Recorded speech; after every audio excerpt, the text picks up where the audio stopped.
win as long as I live. Ganga. Brought to you by Hyundai or Hyundai. What do women really want? I think there's a huge misconception out there about what we really like. We give off this big bulldog and duppy conqueror energy. And I didn't realize how much our generation, how much we operate in our masculine. And how much we are decision makers, how much we are go-getters, we are career women, we are figuring it out and doing everything else.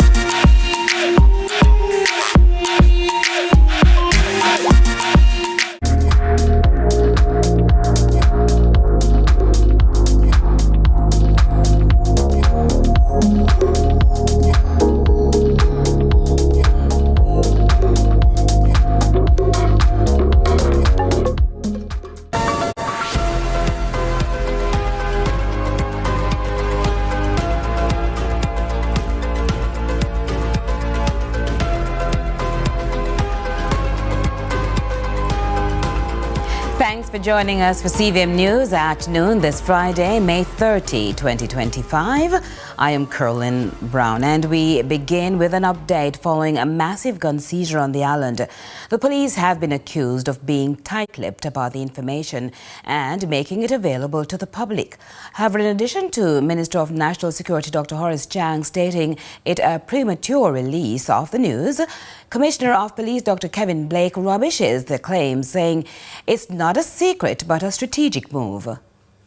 It was reported, and I must indicate, report a bit early. We are dealing with that. Seizure is just a catalyst to a larger operation that you may not be privy to. And so these are transshipment activities, meaning that they affect more than one countries. And so we have relationship across. So the investigation is a broad investigation, and it needs time, we need space. And so sometimes just the mere communicating that information too early compromises the operation. The Minister of Local Government, Desmond McKenzie, says more money has been allocated for poor relief, which will move from $150 to $250 million. Specifically for persons who are homeless, Minister McKenzie says plans are in place to create additional space to get more people off the streets. In St. Thomas, over 20 individuals are being targeted to access the night shelter in that parish. However, the figure is much bigger in the corporate area. The transitional center in Kingston. Love that. Will be ready in 1 month's time to take an additional 100 people off the streets of the carpet here on Adams Street. Meanwhile, the minister retraced the tragic event of over 45 years ago when over 145 Jamaican citizens perished in a controversial fire at the Eventide home in Vineyard Town. He notes the May 20, 1980 incident, a tragic point in the country's history, which serves as a reminder that we must always, as a society, strive to prevent our vulnerable citizens from suffering indignity or untimely deaths. A national day of mourning was declared shortly after the fire, and a single grave marks the spot at the National Heroes Park where the victims were laid to rest. Minister McKenzie notes that in modern history, there has never been an official day to mark the incident.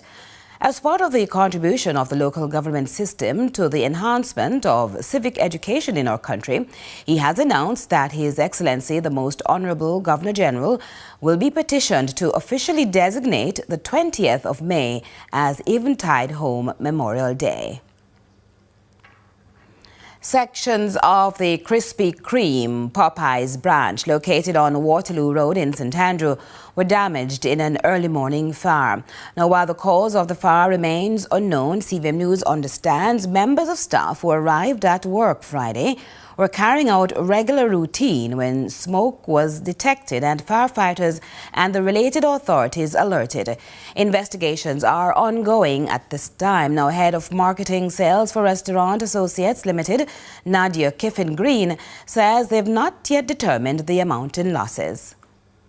We don't have any numbers or any additional information right now where we could quantify what the losses are. What I can say is that all Krispy Kreme outlets will be closed until further notice.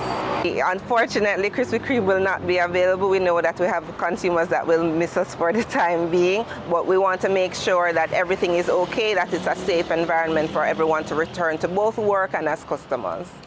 In terms of the staff who opened the store, after everything has been contained, we want to make sure that everything is fine. So we have carried the person to get checked out medically just to make sure everything is fine. The opposition People's National Party, the PNP, is calling on the government to provide a more comprehensive regulatory plan for the transport sector. Member of Parliament for Manchester North Western, Michael Phillips, believes ride-sharing services, while convenient, may be a threat to the safety of Jamaicans if the government does not develop a comprehensive regulatory framework. Here's more in this report. The opposition has again expressed disapproval of the government's plans and policies. Member of Parliament for Manchester North Western, Michael Phillips, is bashing the government for what he calls lack of a comprehensive regulatory plan for the transport sector. The government has dropped the ball on this one, making announcements for headlines. Phillips suggested the 12-month ban Transport Minister Darrell Vaz recommended on ride-sharing apps last summer, a decision taken following the death of 29-year-old teacher Daniel Anglin, who was allegedly killed using a ride-sharing app, is not enough. He's calling on the government to do more to protect the lives of citizens. The tragic death of 29-year-old teacher Daniel Anglin, who disappeared on May 13, 2024, after reportedly using a ride-sharing app, has cast a spotlight on the urgent need for regulation in this sector. Her remains were later found in Salt River, Clarendon. The suspect, believed to be a driver for a ride-sharing service, had a prior arrest for sexual assault in 2015. This incident underscores the critical gaps in our current system, where background checks and safety protocols are insufficient. In response, the Minister of Transport announced an immediate 12-month ban on all ride-sharing apps. The decision aimed to address national security concerns and the lack of regulatory oversight. The ban mandates that these services cease operations until they comply with local laws and regulations. Madam Speaker, while the intent to protect our citizens is commendable, a blanket ban is not the most effective action. He's suggesting that the government develops a framework that includes background checks on drivers and the data sharing guidelines. Phillips is also proposing a public education campaign aimed at educating citizens on how to maintain safety when using ride-sharing services. It is imperative that we develop a comprehensive regulator framework that includes mandatory background checks for all drivers, certification and licensing requirements for ride-sharing companies, clear guidelines for data sharing between ride-sharing companies and law enforcement agencies, public awareness campaigns to educate citizens on safe usage of ride-sharing services. We must balance innovation with safety. Ride-sharing services offer convenience and economic opportunities, but pose significant risks without proper regulation. Adrian Williams for CVM News. Do stay with us for lots more coming up right after this.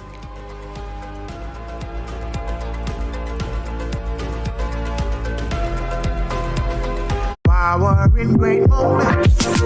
If you have financial needs, Chris and Charles will fix them for you. Power in great moments since 1992. Oh, we have it all. Power in great moments. Relax, you got Chris and Charles. Oh, we have it all. When you think loans, think Chris and Charles. every day starts with care. Care that's always close. Supermed family of pharmacies is where you go for everything you need. From your morning routine to life's biggest moments. Supermed family of pharmacies is always by your side. Whether it's prescriptions or household essentials, trust the care that's close to home. Super happy, super healthy, Supermed.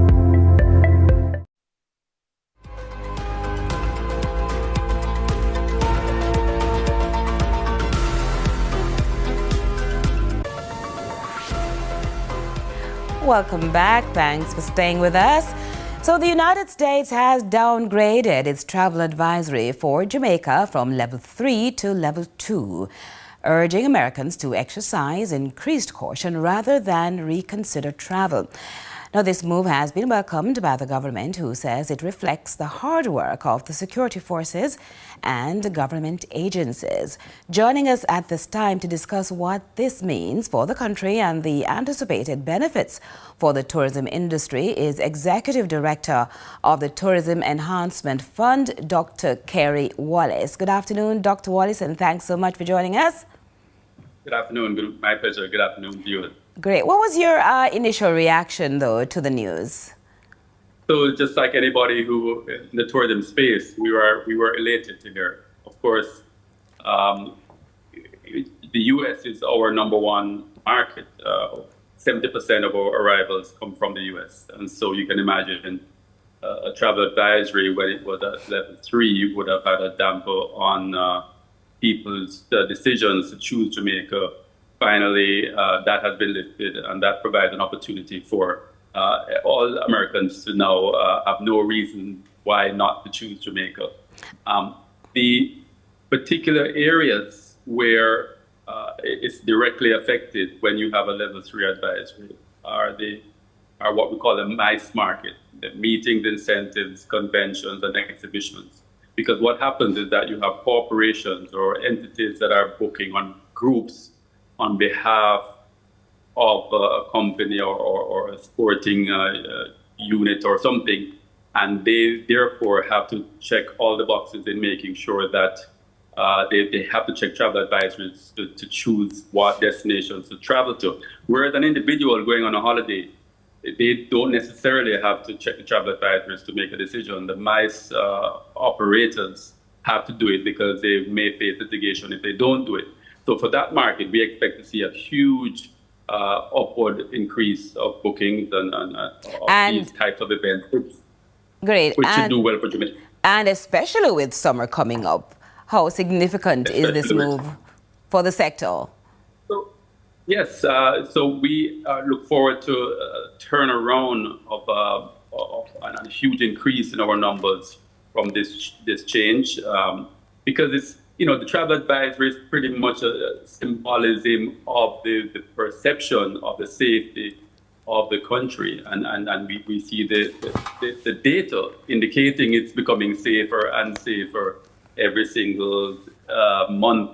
The data is showing positive trends of the crime rate going down and so on. So it's a glorious opportunity for Jamaica to take advantage of this new potential and this new opportunity for us to take Destination Jamaica, take tourism as an industry, creating wealth for our people, take it to the whole next level now. Right. I'm really optimistic and excited. So we did hear that it was revised in part due to improvements in public safety. Has the TEF supported any initiatives that contributed to a safer visitor experience?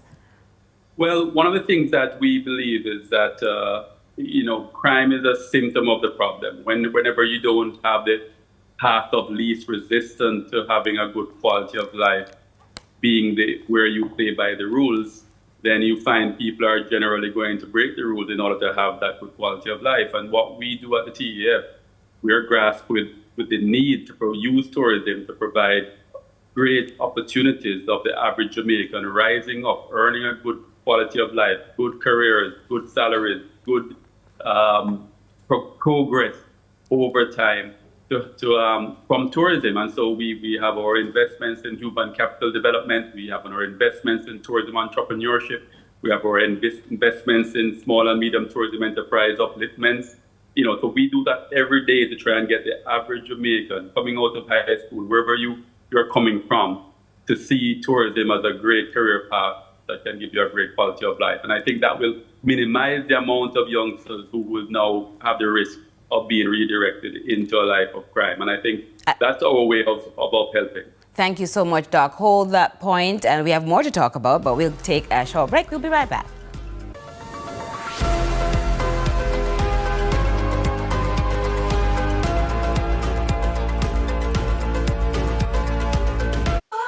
Recycling partners of Jamaica. Yeah, we got to make a change, and we have to do it now, can't wait for later.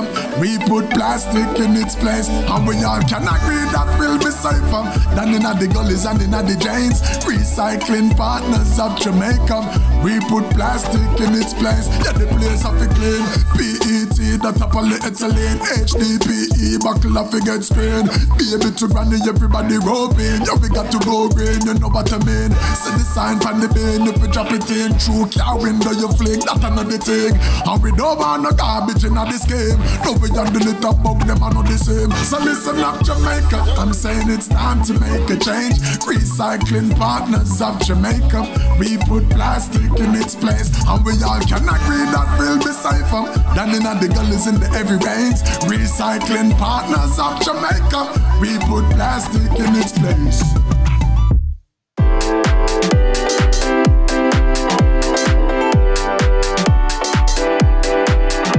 The Time is brought to you by Ford Territory.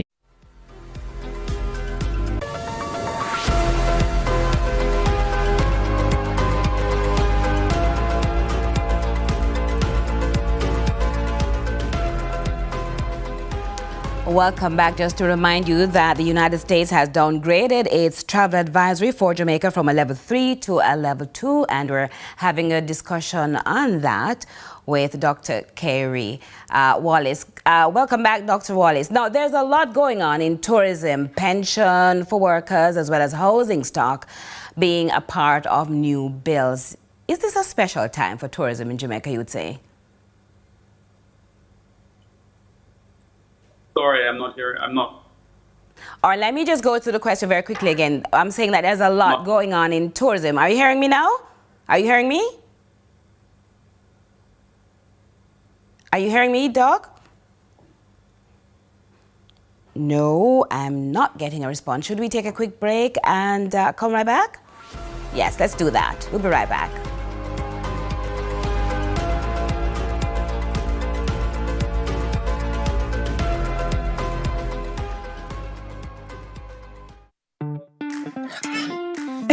Hey, you don't want no people in your business?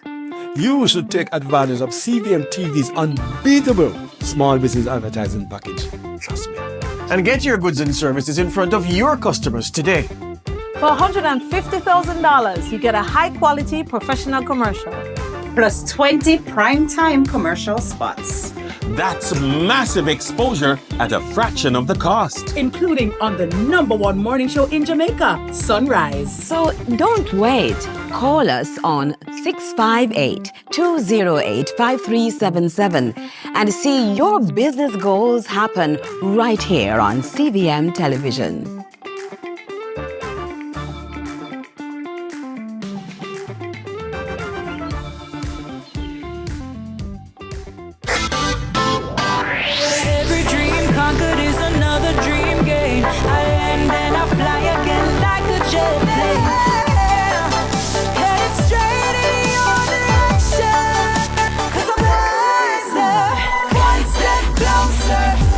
I'm winning 'cause I work so hard.